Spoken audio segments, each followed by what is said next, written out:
नमस्कार दोस्तों। बहुत से लोग हमें बार बार ये रिक्वेस्ट कर रहे थे कि नेज़ल पॉलिप पर आपने जो एक वीडियो बनाया था उसकी मेडिसिन हमें इजीली अवेलेबल नहीं हो पा रही है, तो कृपया आप इसके लिए कुछ विशेष कॉम्बिनेशन बता दीजिए। तो आज का ये वीडियो दोस्तों उन्हीं लोगों के लिए है जो नेज़ल पॉलिप पर कुछ अलग से कॉम्बिनेशन चाहते हैं। अलग से मतलब होम्योपैथी में यही मेडिसिन यूज़ होती है, पर यदि आप एक पेशेंट हैं तो नेज़ल पॉलिप के लिए इन बताई गई दवाओं को लगातार यदि आप लंबे समय तक लेते हैं तो आपके पॉलिप वापस सिकुड़ना शुरू हो जाते हैं। पॉलिप के अंदर जो सूजन होती है, इन्फ्लामेशन होता है, वो धीरे धीरे सामान्य होने लगता है और फिर नेज़ल पॉलिप की जो साइज़ है वो भी दोस्तों रिड्यूस होते होते बहुत बार ऐसा होता है कि जो नेज़ल कैविटी है वो बिल्कुल नॉर्मल हो जाती है।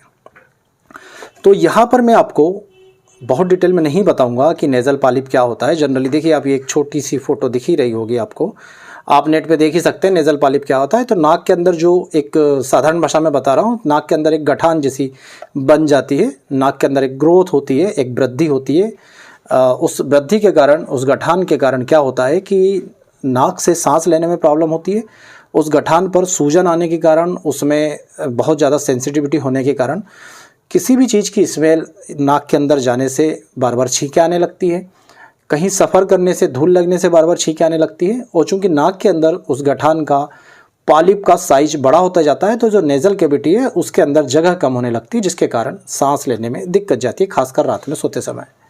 तो नॉर्मल लक्षण होते हैं किसी व्यक्ति को जब नेज़ल पॉलिप होता है तो उसे समझ में नहीं आता, डॉक्टर बोल देते हैं एलर्जी है, नाक को चेक नहीं करते। नाक को जब चेक करते हैं तो पता चलता है कि नाक के अंदर पॉलिप बढ़े हुए और पॉलिप बढ़ने के कारण बार बार छींकें आना, सर्दी लगातार बनी रहना या नाक के अंदर हल्की हल्की सी खुजली चलना। कभी कभी जब बहुत ज़्यादा सेंसिटिव हो जाता है नेज़ल पॉलिप तो नाक से कभी कभी ब्लीडिंग भी होने लगती है। जब नाक से छींकें आती है तो कभी कभी, या नेज़ल डिस्चार्ज होता है तो वहाँ से कभी कभी ब्लीडिंग जैसे कतरे भी निकलने लगते हैं। अब इस पर दोस्तों हमने एक वीडियो बनाया था, REPL का 73 नंबर नेज़ल पॉलिप ड्रॉप जो मार्केट में बनाया आता है, इसे लेने की सलाह दी थी। परंतु उसके बावजूद भी कई सारे लोगों की डिमांड थी कि सर इससे भी कुछ बेटर बताइए या हम इजीली ले सकें, कुछ ऐसा बता दीजिए, हमारे यहाँ ये उपलब्ध नहीं है। तो उन्हीं सब लोगों के लिए मैं आज बहुत शानदार फार्मूला बता रहा हूँ। फिर से एक बार आपको बता दूं कि ये जो फार्मूला है, जो नेज़ल पॉलिप होता है, जो नाक के अंदर जो गठान, जो ग्रोथ है, उसे सिकुड़ने के लिए, उसे कम करने के लिए, उसे रिड्यूस करने के लिए है। हम केवल यही दवा नहीं देते, हम इसके साथ में और भी दवा देते हैं जो इन दवाओं की तुलना में और ज़्यादा तेज़ी से नेज़ल पॉलिप पर काम करती है। आपको राहत, आपको फ़र्क नज़र आने लगता है। परंतु आप उन सब दवाओं को ना लेते हुए केवल ये दवाएं लीजिए जो नेज़ल पॉलिप पर काम करेगी। आप उसके जो एसोसिएट सिम्टम्स होते हैं दूसरे भी यदि आपको आ रहे हैं तो कुछ दूसरी दवाएं लेना पड़ सकता है, परंतु आप मुख्यतः इन दवाओं पर फोकस कीजिएगा। तो आपको क्या करना है दोस्तों, इस प्रकार से 2 बाटलें लेनी है। यहाँ पर मैं आपको संकेत के रूप में छोटी बाटल बता रहा हूँ, आप बड़ी बाटलें ले सकते हैं और इन मिक्सचर को बनाकर रख सकते हैं। तो एक पर आप लेबल लगाएंगे A और एक पर आप लेबल लगाएंगे B। जो A लेबल लगा हुआ है दोस्तों जिस बाटल पर, उसमें आप 2 मेडिसिन डालेंगे। पहली मेडिसिन डालेंगे, उम्मीद करूंगा आपको स्पष्ट दिख रहा होगा, पहली मेडिसिन डालेंगे लेमना माइनर 30 पोटेंसी में। ये जो लेमना माइनर 30 पोटेंसी में आप इस A बाटल को आधी भर लेंगे और बाकी बचा आधा भाग आप इसमें मिलाएंगे ट्यूक्रियम मेरम बेरम 30 पोटेंसी में। इसे शॉर्ट फॉर्म में TMB भी कहा जाता है। हम थोड़ा सा शॉर्ट में जान लेते हैं ये मेडिसिन क्या काम आती है, बहुत डिटेल में नहीं जानेंगे। लेमना माइनर दोस्तों खास करके नेज़ल पॉलिप की मुख्य दवा है। नेज़ल पॉलिप, नाक के अंदर यदि किसी प्रकार की ग्रोथ हो रही हो, पॉलिप बन रहा, तो उसकी ये मुख्य दवा है। साथ ही साथ नेज़ल पॉलिप के अंदर जो एसोसिएट सिम्टम्स आते हैं, जैसे पॉलिप के बाद बहुत सारे लोगों में नाक के अंदर क्रिस्ट जम जाते हैं। ऐसा जैसे कि जब जो भी व्यक्ति नेज़ल पॉलिप की शिकायत लेकर के आता है वो ये बोलता है कि नाक के अंदर से छिछड़े जैसे निकल रहा है और नेज़ल पॉलिप सेंसिटिव होने के कारण लगातार छींकें भी आती रहती है। तो ये सारे लेमना माइनर के लक्षण होते हैं। लेमना माइनर के ये भी लक्षण है कि नाक के अंदर ग्रोथ बढ़ती है और ग्रोथ होने के साथ साथ छींकें आने के साथ साथ सांस लेने में प्रॉब्लम होती है, ब्रीथिंग डिफिकल्टीज। तो ये सभी लक्षण लेमना माइनर में भी पाए जाते हैं, ये सभी लक्षण नेज़ल पॉलिप में भी पाए जाते हैं। तो जो मुख्य दवा उसकी है वो लेमना माइनर। दूसरी दवा दोस्तों नेज़ल पॉलिप के लिए जो है वो है ट्यूक्रियम मेरम बेरम, और इसमें भी वो सभी लक्षण पाए जाते हैं जो लेमना माइनर में पाए जाते हैं। लेमना माइनर जहां नेज़ल पॉलिप की मुख्य मेडिसिन है, वहीं ट्यूक्रियम मेरम बेरम शरीर में कहीं पर भी पॉलिप बनता है उसमें इस्तेमाल की जाती है। तो ट्यूक्रेम मेरम के लक्षणों में शरीर में कहीं भी पॉलिप बनना, उस पॉलिप के साइज को रिड्यूस करने के लिए, खत्म करने के लिए, वापस सिकुड़ने के लिए ट्यूक्रेम मेरम दिया जाता है। इसके साथ इसमें यह लक्षण भी पाया जाता है कि जो व्यक्ति होती है उसके ब्रेथिंग डिफिकल्टीज, मतलब सांस लेने में दिक्कत भी होती है और उसमें छींकें भी आती है, जो कि लेमना माइनोरा में भी पाया जाता है।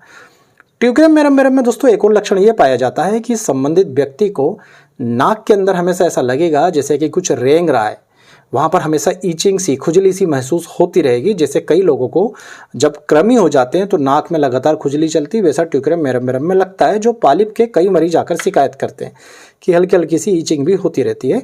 इसके साथ साथ म्यूकोपुरुलेंट डिस्चार्ज भी होता रहता है, मतलब नाक से जो डिस्चार्ज निकलता है दोस्तों, लेमना माइनर में भी पाया जाता है, ट्यूक्रेम मेरम में भी पाया जाता है कि नाक से जो डिस्चार्ज निकल रहा है उससे बहुत ज़्यादा बदबू आ रही है और वो बहुत ज़्यादा मतलब पस मिला हुआ ऐसा लगेगा, पीले कलर का डिस्चार्ज निकल रहा है जो बहुत बदबूदार होता है।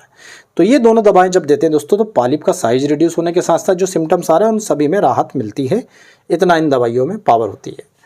ये हो गई आपकी ए बॉटल। कैसे लेना मैं अभी बताता हूँ। अब दूसरी बी बॉटल पे चर्चा करेंगे। तो इसमें आप डालेंगे एक थूजा 30 और दूसरी कैलकेरिया फ्लोर 30। वही तरीका रहेगा, आधी बॉटल आप थूजा से भर लीजिए, आधी बॉटल आप कैलकेरिया फ्लोर से भर लीजिए, सभी दवा 30 पोटेंसी में। अब यहाँ पर देखिए ये जो कैलकेरिया फ्लोर 30 और थूजा 30 है, इनका सीधे सीधे पॉलिप से लेना देना नहीं है। यहाँ पर लेमना माइनर और ट्यूक्रेम मेरम में तो स्पष्ट लिखा है कि it is useful for polyp, पर ये मेडिसिन देने का क्या रीज़न है दोस्तों? थूजा 30 और कैलकेरिया फ्लोर स्पेशली पॉलिप के लिए नहीं है, परंतु शरीर में कहीं पर भी यदि ग्रोथ हो रही हो, चाहे वो पॉलिप हो, चाहे वो फाइब्राइड हो, चाहे वो ट्यूमर हो, चाहे वो किसी भी प्रकार की ग्रोथ हो, वृद्धि हो, ग्रोथ मतलब कोई भी चीज़ का साइज जो है वो बढ़ रहा हो, उस कंडीशन में थूजा का यूज़ किया जाता है। और यदि वो ग्रोथ हार्ड है, स्टोनी है, तो कैलकेरिया फ्लोर का यूज़ किया जाता है। चूंकि ये होम्योपैथी में ग्रोथ को रिड्यूस करने के लिए सबसे पावरफुल मेडिसिन होती है, इसलिए इन्हें नेजल पॉलिप में भी यूज़ किया जाता है पॉलिप की मेडिसिन के साथ। तो बेसिकली इनका डायरेक्ट पॉलिप से रिलेशन ना हो करके सभी प्रकार की ग्रोथ से रिलेशन है, इसलिए इन मेडिसिन का यूज़ किया जाता है और बहुत ही शानदार रिजल्ट देते हैं। तो दूसरी बोतल बी, जिसमें आधा आप भरेंगे थूजा 30 और आधा भरेंगे कैलकेरिया फ्लोर 30, जिन दोनों का ही काम शरीर की किसी भी ग्रोथ को, किसी भी वृद्धि को सिकोड़ने का, कम करने का है। अब आपने एक बोतल पे ए लिख लिया है, एक बोतल पे बी लिख लिया है। आपको दवा का यूज़ कैसे करना है? जो ए बोतल है उसमें से 4 से 5 बूंद सुबह, दोपहर और रात दिन में 3 बार डायरेक्ट जिप पे डालिए या 1 चम्मच पानी में डालकर पीजिए। जो बी बोतल है उसमें से 4 बूंद 5 बूंद सुबह, दोपहर, रात डायरेक्ट जिप पे डालिए या 1 चम्मच पानी में डाल करके पीजिए। ध्यान रखिएगा, यदि आप विजिबल इफेक्ट देखना चाहते हैं तो इन मेडिसिन को कंटिन्यू लीजिएगा लंबे समय तक, एटलीस्ट 2 से 3 महीने तक लेने के बाद ही आप किसी प्रकार का ऑब्जर्वेशन कीजिएगा। दोस्तों आपको ये दोनों ही मेडिसिन आपके पॉलिप में बहुत अंतर दिखा देगी, परंतु जैसा मैंने आपको कहा कि हम इसके साथ कुछ एसोसिएट्स दवाई भी देते हैं। तो यदि आप नेजल पॉलिप का बहुत शानदार इलाज लेना चाहते हैं तो नीचे लिखे व्हाट्सएप नंबरों पर कांटेक्ट जरूर कीजिएगा। उम्मीद करूंगा दोस्तों आज का वीडियो आपको पसंद आएगा। इसी प्रकार के ज्ञानवर्धक वीडियो देखने के लिए हमारे चैनल से जुड़े रहिएगा। आप सभी का बहुत बहुत धन्यवाद। जय हिंद, वंदे मातरम।